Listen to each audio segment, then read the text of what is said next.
வணக்கம், காலை வணக்கம். சண்டே ஃபண்டே. ஆக்சுவலி நிறைய கொஞ்சம் வருத்தம் இருந்தது. சரியான ஃபீட்பேக் போன வாரத்துக்கு இல்லை. அஃப்கோர்ஸ் அது ஏன் தப்பு தான் நினைக்கிறேன்.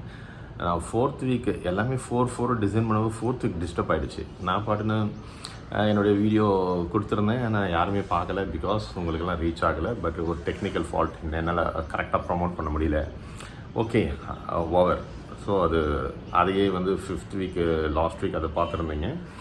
ஓகே, இப்போ என்ன வருத்தம் அப்படின்னு பார்த்தீங்கன்னா, சப்ஸ்கிரைப் அது வியூஸ் ரொம்ப எதிர்பார்த்த அளவு க்ரோத் இல்லாமல் இருக்குது. ஏன் இன்னும் பெருசாக நம்ம சொல்லலையா அப்படின்னு நினச்சிங்கன்னா, கொஞ்சம் கொஞ்சமாக நம்ம நினச்சது ஒரு நல்ல சிஸ்டத்தை ஃபாலோ பண்ணி ஒரு பெரிய குட் பிளாட்ஃபார்ம், இந்த என்விரான்மெண்டல் ஃப்ரெண்ட்லியாக ஒரு நல்ல பிளாட்ஃபார்மை ரெடி பண்ணணும்னு நினச்சோம். அஃப்கோர்ஸ் அது முழுமையாக சொல்லலை. ஓகே, தேங்க்ஸ் சொல்லணும். யாருக்குன்னா ஃபீட்பேக்கு கொடுத்தவங்களுக்கெல்லாம் ரொம்ப நல்ல இந்த பிரம்ம முகூர்த்தத்தை பற்றி சொல்லியிருந்தீங்க. அது ரொம்ப நல்ல விஷயன்ட்டு. அஃப்கோர்ஸ் ரொம்ப மோஸ்ட் இம்பார்ட்டண்ட் இம்ப்ளிமெண்டேஷன் பிரம்ம முகூர்த்தத்தில் எழுந்திருக்கணும். அதாவது என்னுடைய இது அலாரம் 4:4க்கு வச்சுருக்கேன். அது ஒரு சிம்பாலிக்காக 4ல் இருக்கணுன்றதுக்காக 4:4 எவ்ரிடே அலாரம் மொபைல் ஃபோனில் வரும். அதுக்கப்புறம் சிஸ்டமேட்டிக்காக நிறைய பண்ணிகிட்ருக்குறோம். அதை ஃபாலோ பண்ணால் ரொம்ப நல்லது. அட்லீஸ்ட் ஒரு 40 மினிட்ஸ் லேட்டாக இருந்தால் கூட 4:40க்குள்ளே கண்டிப்பாக எழுந்துருங்க. பிரம்ம முகூர்த்தத்தில் ஒர்க்கை ஏர்லியராக எழுந்துட்டு ஒர்க்கை ஸ்டார்ட் பண்ணுற மாதிரி பண்ணுங்கள், ரொம்ப நல்லது.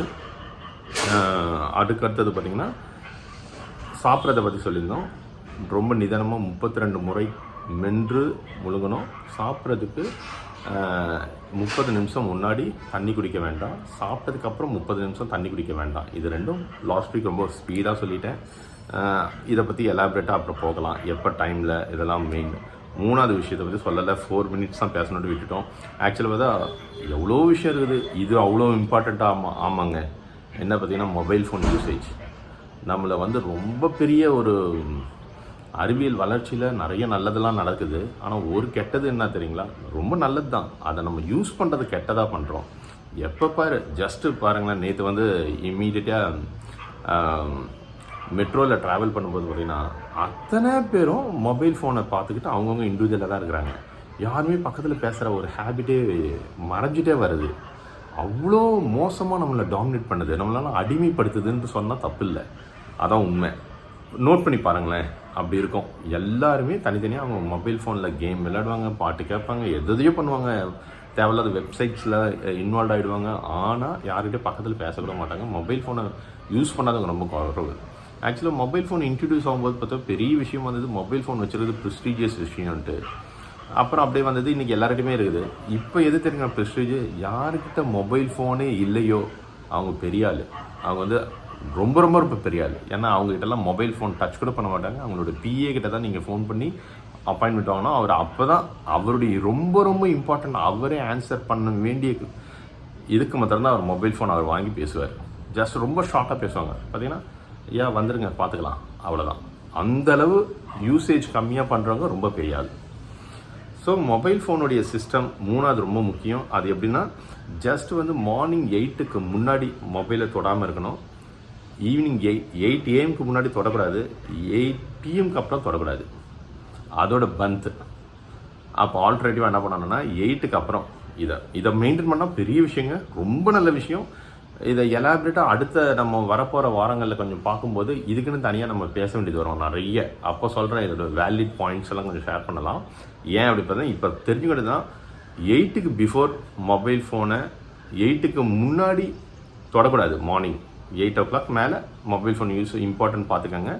அஃப்கோர்ஸ் இதை சொல்லும்போது ஒன்று நிச்சயமாக சொல்லணும், சில பேருக்குலாம் அவங்களோட ஒர்க் அப்படி பர்மிட் பண்ணாது. மார்னிங் எடுத்தோன்னே 6 இன்ஸ்ட்ரக்ஷன் கொடுக்க வேண்டியது வரும். அவங்களோட ஒர்க்கர்ஸ்க்கு, அவங்களோட சூப்பர்வைசர்ஸ்க்கு, அவங்களோட அசிஸ்டன்ட்ஸ்க்கு என்னென்னலாம் பண்ணணுன்ட்டு அவங்களோட ஒர்க்கெல்லாம் மொபைல் ஃபோனில் தான் இன்ஸ்ட்ரக்ஷன் கொடுக்குறதுல தான் இருக்கும்.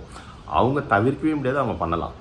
பட் நாம் சேட் பண்ணுறதோ மற்ற குட் மார்னிங் மெசேஜ் அனுப்புறது இதெல்லாம் 8க்கு மேலே பண்ணலாம். அந்த மாதிரி வச்சுக்கோங்க. அதுக்கு பிஃபோர் வேண்டாம். அதே மாதிரி 8க்கு அப்புறம் வேண்டாம். நைட் ரொம்ப முக்கியம். நம்மளுடைய கண்ணுக்கு ஸ்ட்ரெயின் பண்ணக்கூடாது இந்த டைமுக்கு அப்புறம். அதுன்ட்டு இருக்குது, அதை மெயின்டைன் பண்ணுங்கள். ஸோ தட் அதுக்கு பதில் என்ன பண்ணணும் அப்படின்னா 8க்கு அப்புறம் புக் ரீடிங். இந்த ஹேபிட்டை அழிஞ்சிட்டு வருது, சொல்லவே எல்லாருமே பண்ணுறதே இல்லை. அதை நிச்சயமாக ஃபாலோ பண்ணணும். நல்ல புக்ஸை ஃபாலோ பண்ணுறது, ரீட் பண்ணுறது, அதை மற்றவங்ககிட்ட ஷேர் பண்ணுறது, அது மெயின்டைன் பண்ணிக்கலாம். இதை பற்றி ரொம்ப டைம் இல்லை, எலாபரேட்டாக அப்புறம் இன்னொரு செக்ஷனில் பேசுகிறேன். 4வது முக்கியமான விஷயம் நம்மளுடைய தூக்கங்க. டைமோடு எழுந்திருக்கிறது எவ்வளோ முக்கியம். எல்லாம் எழுந்திருக்க முடியணும்னா டைமோட தூங்கி ஆகணும் இல்லையா, இல்லைன்னா மீனிங்லெஸ். ஸோ நம்மளுடைய தூக்கம் வந்து மினிமம் 6 hours இருக்கணும். அப்போது 4 o'clock எழுந்திருக்கணும்னா மினிமம் 10 o'clock அப்புறம் முழிச்சிட்டு இருந்தால் அது முடியாது, 6 hours மெயின்டைன் ஆகாது. ஸோ ஒரு 10:30 வரைக்கும்னா 4:30 வரைக்கும் நீங்கள் எழுந்திருக்கிறது மெயின்டைன் பண்ணிக்கோங்க. ஸோ 10க்கு பிஃபோர் தூங்கணும். அப்போ நம்மளுடைய பிரேக்ஃபாஸ்ட்டு டின்னரை வந்து 6 to 7 முடிச்சுட்டு 6லேருந்து 7:30க்கு முன்னாடி கண்டிப்பாக முடிச்சிருக்கணும். அதான் நல்ல ஹேபிட்டு. அதை முடிச்சுட்டு நீங்கள் வந்து ஒரு 1/2 hour to 1 hour book reading பண்ணலாம், தப்பில்லை. நல்ல புக்ஸை பார்க்கலாம், அதை பற்றி அதுக்கப்புறம் ஏர்லியராக தூங்க போயிடுங்க, ரொம்ப நல்லது. இதை மஸ்ட்டை மெயின்டைன் பண்ணிங்க. சிம்பிள். இப்போது டைம் ஆயிடுச்சு, நிறைய இன்ஸ்ட்ரக்ஷன் கொடுக்கணும், ஆனால் அதுக்கு டைம் திருப்பி அகைன் நான் வந்து அந்த 10 minutesக்கு மேலே போகாமல் பண்ணணும்னா இப்படி தான் கொஞ்சம் ஃபாஸ்ட்டாக பண்ண வேண்டியதாக இருக்குது. சிம்பிள் லாஜிக்கை நம்ம வந்து நல்லதே நினைப்போம், நல்லதை தான் பேசுவோம், நல்லதே செய்வோம், நல்லதே நினைக்கும், நடக்கும்ன்றதை முழுமையாக நம்பலாம். இந்த 4 விஷயம்தான். ஒரு கதையோடு முடிக்கிறேன். ஆக்சுவலாக ஒரு ஊரில் மிகப்பெரிய பஞ்சம், என்விரான்மெண்டல் சேஞ்ச் வந்துச்சு. அந்த ஊரை வேறு ஊரில் தான் போய் லைஃப்பை லீட் பண்ணணும், லிவிங் ஸ்டைலை நோக்கி போகிறாங்க. ஸோ அப்போது ஒரு ஃபேமிலி வந்து அவங்க எல்லாத்தையும் கட்டிட்டு அடுத்த ஒரு நல்ல ஊரில் போய் செட்டில் ஆகிறதுக்கு பிளான் பண்ணும்போது அந்த ஊர் என்ட்ரன்ஸில் ஊர் பெரியவர், அவருடைய பர்மிஷன் வேணும்.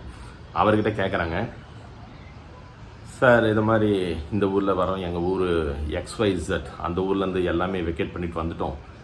ஸோ இங்கே வந்து லிவிங் ஸ்டைலுக்காக உங்களை எதிர்ப்பா, உங்கள் பர்மிஷன் வேணும். சரி போங்கப்பா. அம்மா உங்கள் ஊர் எப்படிப்பா, எப்படி நல்ல ஊரா எப்படி எப்படின்னு. ஐயோ அது ஏன் சார் கேட்குறீங்க, அங்கே எல்லாருமே பொய் பித்தலாட்டம், ஏமாத்துறது, பொறாமை, போட்டி பொறாமை, ஊரே இதை மாதிரி ஒரு பஞ்சம் வந்து எங்களை ஊரை விட்டு அனுப்பும்போது தான் மகிழ்ச்சியாக இருந்தோம் சார். பெரிய இப்போயாவது நல்ல சேஞ்ச் வருமான்ட்டு. சார் இங்கே எப்படி சார் அப்படின்றார். நீ ரொம்ப கவனமாக இருக்கணும்ப்பா, இங்கேயும் அதே தான், எந்த ஊர் தான் சொல்லு, இங்கேயும் மிகப்பெரிய அப்படி தான் இருப்பாங்க, நீ தான் கவனமாக இருந்துக்கணும், அதனால் ரொம்ப கேர்ஃபுல்லாக லீட் பண்ணிக்கப்பா, நீ அங்கே போய் லீட் பண்ண அப்படின்னு அவருக்கு ஒரு இடத்த ஒதுக்கி தராங்க. அவர் போயிடுறாரு. அடுத்து கொஞ்சம் நேரம் கழிச்சு இன்னொரு ஃபேமிலி வராங்க. அவர்கிட்ட அதே கேட்குறாங்க, இது மாதிரி XYZ காலி பண்ணிட்டு வரோம், ரொம்ப பெரிய ப்ராப்ளம், எப்படி சார் இங்கே எப்படி நாங்கள் இது மாதிரி இங்கே லிவிங் ஸ்டைலுக்கு எங்களுக்கு எங்கே இடம் தரீங்க அப்படின்னு. அவர் ஓகே உனக்கும் அலாட் பண்ணிட்டோம், பட்டு போய் இருக்கலாம், உங்கள் ஊரை பற்றி சொல்லுப்பா, நீ எப்படி அங்கே எப்படி ஃபீல் பண்ணுற அப்படி. சார் எங்கள் ஊர் என்ன மாதிரி ஊர் தெரியுங்களா, எல்லாருமே நல்லவங்க சார், ஒரு ஹெல்ப்புன்னு கேட்டால் அப்படி வருவாங்க. ஒரு ஊர் இப்படி ஒரு நிலமை வந்ததுனால ஊரை விட்டு வரேன் சார், இல்லைனா ஊரை விட்டு வர மனசே இல்லை எனக்கு அப்படி ஒரு வருத்தம் சார், அவ்வளோ ஒரு நல்ல இடத்த விட்டு மாறுறேனே அப்படின்னு ரொம்ப வருத்தம் அப்படின்றப்ப, இங்கே எப்படி சார் எனக்கு அது மாதம் அதை விட நல்ல ஊர்ப்பா இது, இங்கே எல்லாருமே அப்படி ஒரு சப்போர்ட்டிவாக இருப்பாங்க, எல்லாருமே நல்லவங்க தான். ஸோ நீ ரொம்ப நாளுமோ அதை விட ஹாப்பியாக இங்கே நீ லைஃப்பை லீட் பண்ணுவ, அதுக்கு நான் கேரண்டி. போய் வாழ்க்கையை நல்லபடியாக தொடங்க பண்ணுறாங்க பாருங்கள். அவரும் XYZல தான் வந்திருக்கிறாரு, இவரும் XYZல தான், அந்த ஒரு ஊர்லேருந்து வராங்க. அவர் சொல்கிறது அந்த ஊரில் எல்லாருமே கெட்டவங்கன்ட்டு, இவர் சொல்கிறது எல்லாருமே நல்லவங்கன்ட்டு. இவருடைய பதில் பார்த்தீங்களா, நீங்கள் பார்க்குற பார்வை தான், அவர் எல்லாருமே கெட்டவர்னீங்கள்ல, நீங்கள் இங்கேயும் அப்படி தான் இருக்க போகிறாங்க. ஏன்னா உங்கள் பார்வை அப்படி, எல்லோரும் கெட்டவங்களாக பார்த்து எல்லாருமே பொய் பித்தரம் அப்படின்னு நினைக்கும் போது அதே தான் இங்கேயும் இருக்க போகிறாங்க. ஆனால் அங்கே நீங்கள் அனுபவிச்சிங்கல்ல எல்லாருமே நல்லவங்கன்ட்டு, நிச்சயமாக இங்கே நீங்கள் ஒவ்வொருத்தரும் நல்லவராக தான் ஃபீல் பண்ணுவீங்கன்னு. இது மைண்ட் செட். உங்களுக்கு ரைட் மைண்ட் செட் இருந்தால் உங்கள் வாழ்க்கை மிக பிரமாதமாக வாழ்க்கை அமையோன்றதுக்கு இதை விட நல்ல ஒரு இது இல்லை. Time very close to 10. So மீண்டும் அடுத்த வாரம் இன்னும் யதார்த்தமான அசாதாரணங்களோட சந்திக்கிறேன். Take care. லைக் பண்ணுங்கள், ஷேர் பண்ணுங்கள், சப்ஸ்கிரைப் பண்ணுங்கள். மீண்டும் அடுத்த வாரம் சந்திக்கலாம். நன்றி, வணக்கம்.